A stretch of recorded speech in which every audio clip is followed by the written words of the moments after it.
Imagine for a moment the absolute chaos of World War I. The earth shaking, the air thick with fear and gunpowder. In that inferno, what was the one thing, the only thing, an infantryman could truly rely on? It wasn't just a tool, it was his lifeline, his voice on the battlefield, his last hope. Today, we're not just looking at old guns. We're ripping open the history books to reveal the 10 legendary rifles that armed millions, decided battles, and became silent witnesses to humanity's greatest conflict. From the cutting-edge speed of the straight-pull Mannlicher to the brutal stopping power of the Mosin-Nagant and the unmatched accuracy of the Springfield 1903, we're going beyond the specs. We're uncovering the stories, the secrets, and the impact of these incredible weapons on the lives of soldiers and the outcome of the war. If you want to understand the true nature of Great War combat and discover the iconic rifles that shaped an era, then you are in the right place. Stay tuned, because this isn't just history, it's the story of survival itself. Let's dive in. 1. Austro-Hungarian Mannlicher 1895 rifle. Designed by the brilliant Ferdinand Mannlicher, this rifle was a speed demon for its time. Unlike the typical turn-bolt actions of its contemporaries, the M1895 featured a revolutionary straight-pull bolt. What did that mean for the soldier? Faster cycling. Instead of lifting, pulling, pushing, and turning, a soldier simply pulled the bolt straight back and pushed it straight forward. In the heat of battle, those precious seconds saved could mean the difference between life and death. Chambered in the 8x50 mmR Mannlicher cartridge, it fed from an en-bloc clip, similar to the later M1 Garand. When the last round was fired, the empty clip ejected downwards with a distinctive ping, often causing confusion amongst soldiers about whether they had truly run out of ammunition. Despite its speed, the M1895 earned a reputation for being robust and reliable, serving admirably on the brutal Eastern Front and in the mountainous terrain of the Italian front.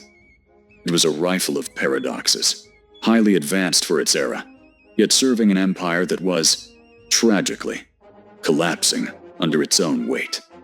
It became a symbol of Austro-Hungarian innovation, even as that empire faded into history. Next, we pivot to the Western Front, and the nation that first truly modernized its infantry rifle, the French Republic, and their groundbreaking Lebel M1886 rifle. French Republic.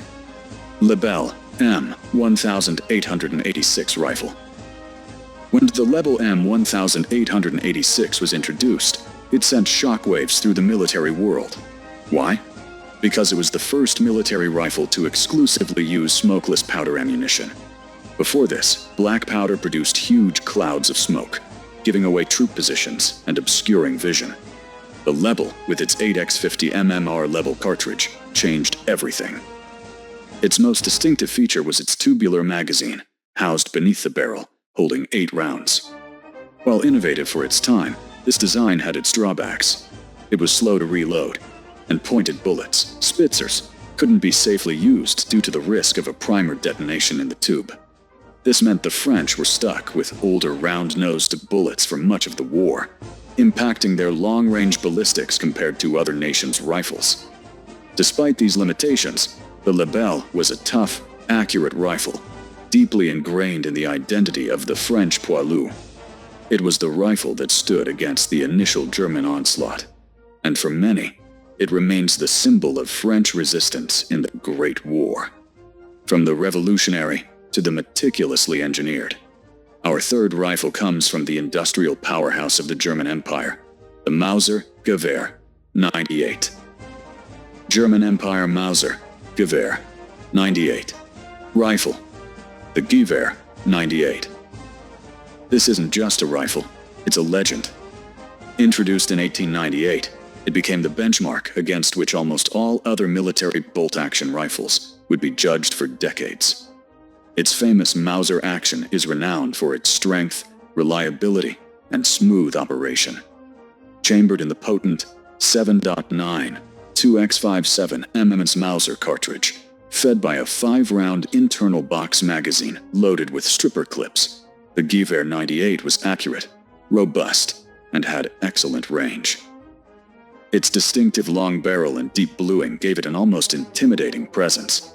German engineers had refined the bolt-action rifle to near perfection. It was heavy, yes, but incredibly stable and capable of delivering devastating firepower at extended ranges. The Gewehr 98 was the rifle that advanced through Belgium and France, held the lines at Verdun, and equipped the fearsome German stormtroopers. Its influence stretched far beyond WWII, with countless rifles, including the U.S. Springfield M1903, directly borrowing from its superior design. It is, without question, one of the most significant military rifles ever created. Kingdom of Belgium, Mauser, 1889 rifle. While the German Empire was perfecting its Gewehr 98, other nations had already adopted earlier Mauser designs. Belgium was one such nation, fielding the Mauser M 1889. This rifle, also chambered in 7.65x53mm Argentine, was an important precursor to the later, more refined Mausers. What immediately stands out is its full-length barrel shroud, intended to protect the soldier's hand from a hot barrel. This feature, while unique, was eventually dropped in later designs, as it added unnecessary weight and complexity. Like its Mauser brethren, it was a sturdy, reliable bolt-action rifle, fed by a 5-round internal box magazine. When Germany invaded Belgium in 1914, these rifles were the primary defense. Though Belgium was quickly overrun, their resistance, armed with these Mausers, bought critical time for the Allies. It's a testament to the versatility of the Mauser platform that even an earlier variant could serve a nation under such immense pressure. Japanese Empire, Arisaka, Type 38. Rifle, the Arisaka Type 38, developed by Colonel Nariakira Arisaka, is often overlooked when discussing WWII, but it was a marvel of engineering for its time. Adopted in 1905, it fired the relatively small, but extremely effective 6.5x50 mmSR Arisaka cartridge. This round, combined with the rifle's exceptionally long barrel, resulted in a very flat trajectory and outstanding accuracy. The Type 38 was known for its robust construction, with an incredibly strong bolt action that could withstand immense pressure. One distinctive feature was its sliding dust cover, designed to protect the action from dirt and debris in harsh environments. While sometimes noisy, it was an innovative attempt to improve reliability. Japan primarily fought against Germany in colonial holdings during WWII, and also supplied rifles to other Allied powers, including Russia. The Arisaka Type 38 continued to serve Japan through World War II, a testament to its enduring design and superior quality. It's a rifle that deserves far more recognition for its role and its advanced features. Back to Europe, specifically the challenging Alpine front, where Italian soldiers relied on a rifle that, while often criticized, saw extensive service. The Kingdom of Italy's Mannlicher Carcano, M1891 rifle. Kingdom of Italy. Mannlicher Carcano, 1891. Rifle. The Mannlicher Carcano, M1891 is a rifle with a somewhat complicated reputation. Adopted in 1891, it combined features from both the Mannlicher and Mauser designs. It used an en-bloc clip loading system, similar to the Austrian Mannlicher, feeding a 6.5x52mm Carcano cartridge into its 6-round internal magazine. Often maligned for its perceived inaccuracy, much of this criticism stems from its later role in a certain infamous historical event, rather than its performance in WWII. In reality, for a standard military rifle of the era, the Carcano was perfectly adequate. Its progressive rifling, while unique, did not inherently make it less accurate. It was light, handy, and well-suited for the rugged, mountainous terrain where Italian soldiers often fought. The Carcano was the workhorse of the Italian army throughout WWII, an often underestimated rifle that played a vital role in one of the war's most brutal and overlooked theaters. Moving eastward to the vast, sprawling Russian Empire, where millions of soldiers were armed with a rifle as rugged and enduring as the land itself, the Mosin-Nagant M1891 rifle. Russian Empire. Mosin-Nagant M1891 rifle. The Mosin-Nagant 1891.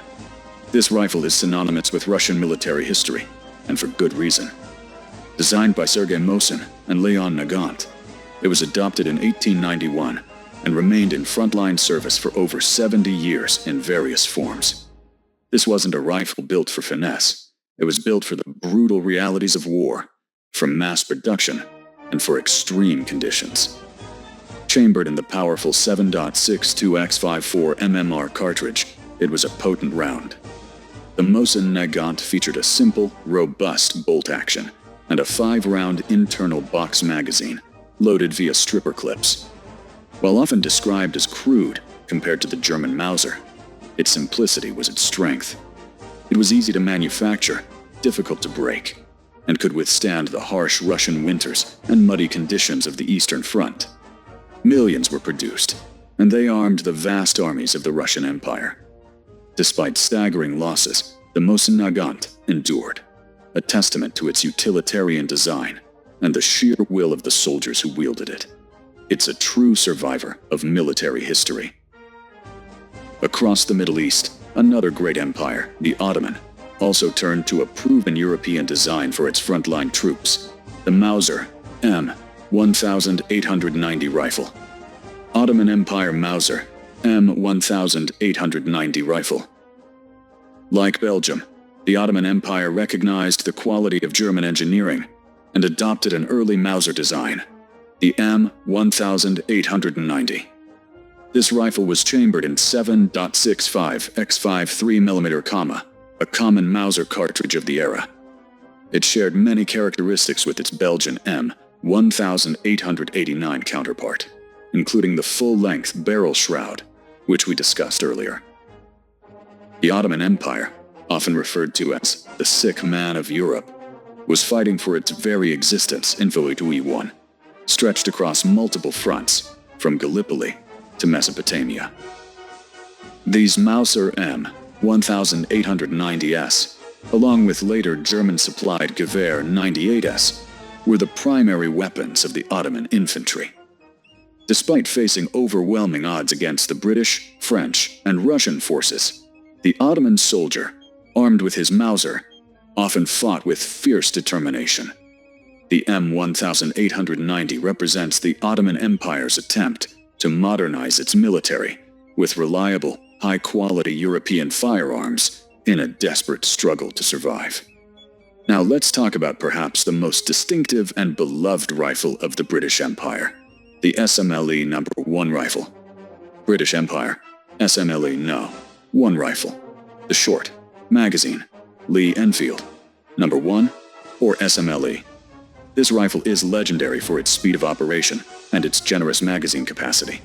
While most rifles of the era held 5 rounds, the SMLE boasted a 10-round detachable box magazine, a huge advantage in a firefight. Coupled with its smooth, rear-locking Lee bolt action, well-trained British Tommies could achieve astonishing rates of fire, often referred to as the Mad Minute, aiming to fire 15, 30 accurate rounds in 60 seconds. This capability often led opponents to believe they were facing machine guns, not just riflemen. Chambered in the powerful .303 British cartridge, the SMLE was reliable, robust, and relatively short for a full-power rifle, making it handy in the close confines of the trenches. It wasn't just accurate, it was fast. It served the British Empire and its Commonwealth forces, Australians, Canadians, Indians, New Zealanders across every front of the war. From the mud of Passchendaele to the deserts of North Africa, the SMLE was there, a testament to British ingenuity and the fighting spirit of its soldiers. It is, without a doubt, one of the most effective infantry rifles of the Great War.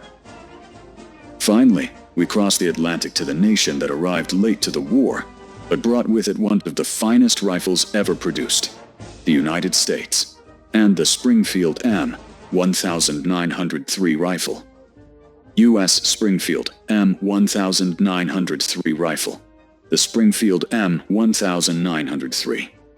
This rifle is a true masterpiece of American manufacturing and a direct descendant, in spirit and design, of the German Gewehr 98. After the Spanish-American War, the U.S. recognized the superiority of the Mauser action, and the M1903 was developed, incorporating many of its best features, including the strong bolt and a 5-round internal box magazine loaded via stripper clips. Chambered in the iconic .30-06 Springfield cartridge, the M1903 was renowned for its exceptional accuracy, robust construction, and high-quality finish. It was relatively light and perfectly balanced. While the U.S. Army was initially somewhat limited in numbers upon entering the war in 1917, the M1903 quickly proved its worth. American doughboys found it to be a reliable and potent weapon, admired by both allies and enemies for its precision and power. It even continued to see service in World War II, primarily as a sniper rifle, due to its inherent accuracy. The M1903 represents the pinnacle of early 20th century bolt-action rifle design, a truly iconic American firearm. So there you have it, 10 incredible rifles, each with its own story, its own strengths, and its own place in the grand tapestry of the Great War. From the revolutionary speed of the Mannlicher M1895 to the enduring legacy of the Gewehr 98 and the legendary firepower of the SMLE, these weapons weren't just metal and wood, they were instruments of history, carried by millions in the crucible of conflict. The Great War was a turning point for humanity, and these rifles were at the very heart of that cataclysm. They bridged the gap between the black powder age and the rapid-fire future, between individual marksmanship and the looming dominance of the machine gun. I hope you've enjoyed this deep dive into the iconic infantry rifles of WWII. If you learned something new, or if one of these rifles particularly caught your eye, let me know in the comments below. Which one do you think was the most impactful, the most innovative, the most reliable? I love hearing your thoughts.